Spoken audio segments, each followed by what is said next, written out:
queridos acadêmicos.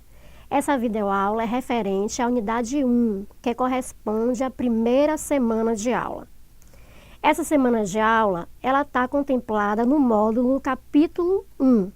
O capítulo 1 do módulo, ele vai ser trabalhado em 3 aulas consecutivas. No slide 2, nós trazemos para vocês o capítulo 1, que aborda as seguintes temáticas: a didática da matemática na formação e na prática pedagógica de professores, compartilhando reflexões.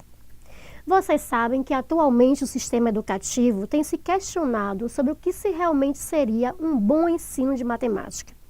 E você o que acha? O que pode ser considerado um bom ensino de matemática? Antes de respondermos a essa e outras questões, apresentaremos para você o cordel do artista Antônio Barreto, que traz o seguinte título: Matemática, beleza pura ou bicho-papão? Vamos lá? Entender a matemática é mais que um desafio. Ao entrarmos na escola, já sentimos um calafrio e perdemos toda a fé, achando que ela é um labirinto sombrio. Gostamos dos professores de História e Geografia. A turma fica animada, todos sentem alegria. Mas se chega um matemático, todo o grupo fica apático, já começa a agonia. Conceitos ultrapassados e assim vamos ficando, cada vez mais assustados, pensando que a matemática é a matéria problemática que vai nos deixar frustrados. Ciências, biologia, química, artes, redação, espanhol, desenho, inglês, estudamos de montão. A matemática, porém, não agrada a ninguém, tornou-se um bicho-papão. Fatores são explicados para tal dificuldade. Há quem diga que o problema é a tal hereditariedade. Porém, essa teoria faz com que a maioria pense que até é verdade. Na verdade, o que ocorre é o problema da didática, que provoca no aluno a aversão à matemática. Mas se o professor mudar o seu modo de ensinar, elimina a problemática. No ensino da gramática, intertextualizamos, através de exemplos práticos com o qual vivenciamos. Então deve o matemático ser mais criativo e prático, e assim então lucramos. O contém está contido é algo complicado, então mostra a relação do Brasil com seu estado.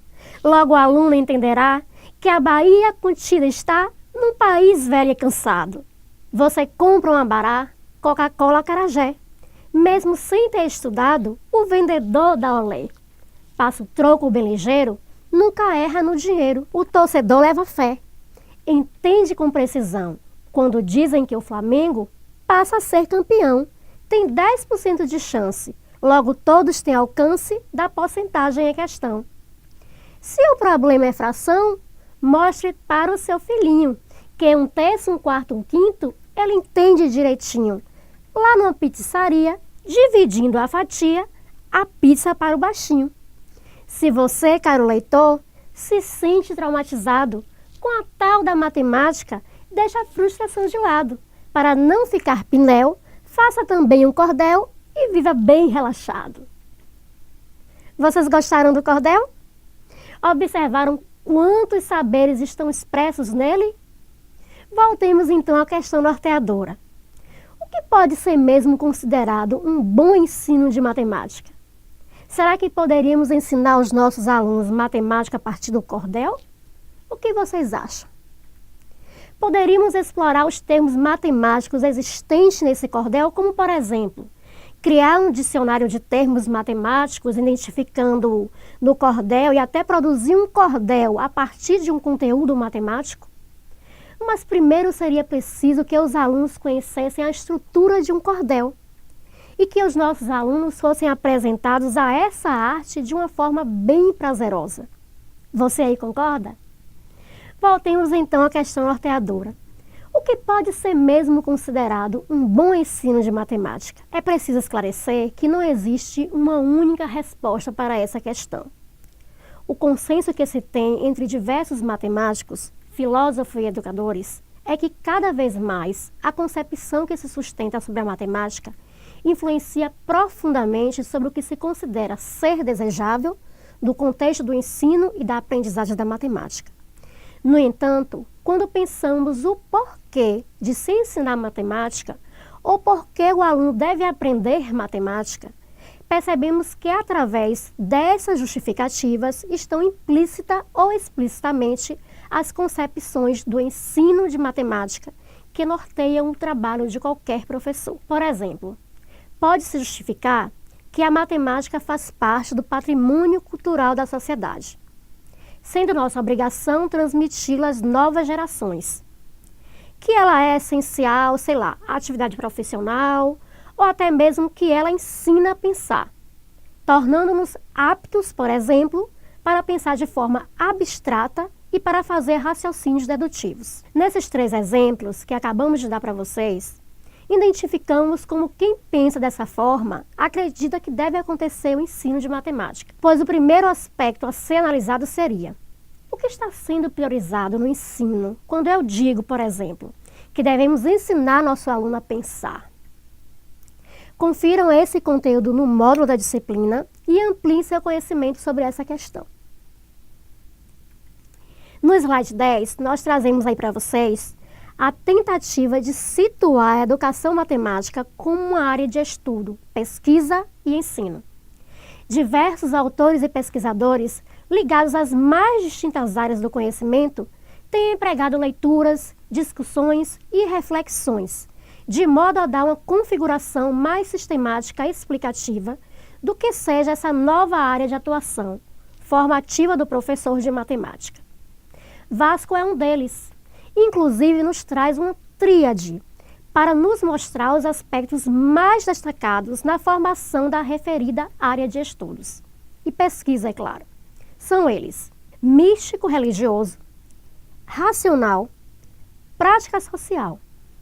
E nos mostra um conjunto de disciplinas que se integram e conectam de maneira singular e plural para dar sentido e significado aos estudos realizados nessa área, como podemos verificar bem aí nesse slide 10. Um outro tópico que iremos abordar nessa videoaula são as questões atuais em matemática e os desafios do mundo contemporâneo. Um dos pontos interessantes trazidos por Pires e por Mendes no módulo da disciplina recai sobre a discussão da utilização da matemática a serviço da vida ou a serviço da destruição humana.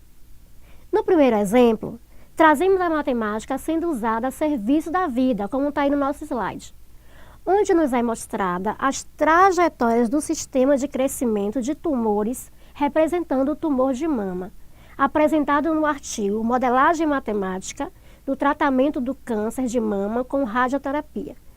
Quem desejar saber um pouco mais sobre esse assunto, é só copiar o link desejado por mim nas referências do slide e leia o artigo. Já no slide 12, nós trazemos um exemplo relativamente simples que pegamos lá do Brasil Escola. Nesse exemplo, temos o lançamento oblíquo de projéteis utilizando a função do segundo grau para descrever essa trajetória. Nesse caso, a matemática não está sendo usada a serviço da vida, certo? No slide 17, em páginas consultadas, vocês podem ter acesso aos endereços das 2 questões apresentadas até aqui, para ilustrar a utilização da matemática nos dias atuais, a favor da vida humana ou a favor da destruição humana. Já no slide 13, nós trazemos o seguinte questionamento: o que devemos e o que queremos ensinar aos nossos alunos, posto que as matemáticas precisam e devem ser criadas e utilizadas para a cidadania e para a preservação da vida? Suas possíveis respostas nos mostram, por exemplo, a intencionalidade por trás do que se pretende ensinar, questões teóricas que norteiam o trabalho do professor, mesmo que ele não tenha consciência disso. Se o professor quer apenas sacar da cabeça do aluno o que ele supostamente depositou ou o que ele supostamente ensinou, certo? Isso aí expressa uma visão de educação bancária, muito discutida por Paulo Freire. Muitas questões surgem quando pensamos sobre o que devemos ensinar aos nossos alunos e uma delas recai sobre as dificuldades de aprendizagem. Professores e alunos enfrentam inúmeras dificuldades no processo de ensinar e aprender matemática. Além de que as questões que foram exemplificadas no módulo e por mim aqui, acrescenta o fato da escola e do aluno se encontrarem em séculos diferentes. Já pensaram nisso? Já pensaram o quê? O que significa dizer que escola e alunos se encontram em séculos diferentes? O que realmente esses alunos gostariam de aprender? Será que nossos alunos pensam da mesma forma que pensávamos nós quando éramos estudantes? O que nós, enquanto professores, temos feito para amenizar essas diferenças? Buscamos teorias que dêem conta desses entraves? De que forma temos motivado nossos alunos durante as aulas de matemática? Será que trazer apenas jogos para a sala de aula sem nenhum propósito para dar conta da aprendizagem dos nossos alunos, ela vai acontecer? O que devemos ter consciência é que, na verdade, por trás de cada material didático, por trás de cada jogo, se esconde uma visão de educação de matemática, do homem e do mundo, ou seja, existente subjacente ao material, uma proposta pedagógica que o justifica. Confiram lá no módulo, na seção Você Sabia? Nas páginas 16 e 17 do nosso módulo, algumas questões sobre DEB, pois iremos precisar nas futuras discussões sobre avaliação. No slide 16, segue algumas sugestões de leitura. E no slide 17, vocês podem conferir os sites consultados nessa videoaula. E então vocês já sabem, dedicação, esforço e autonomia são imprescindíveis para que tenhamos sucesso. Eu conto com vocês.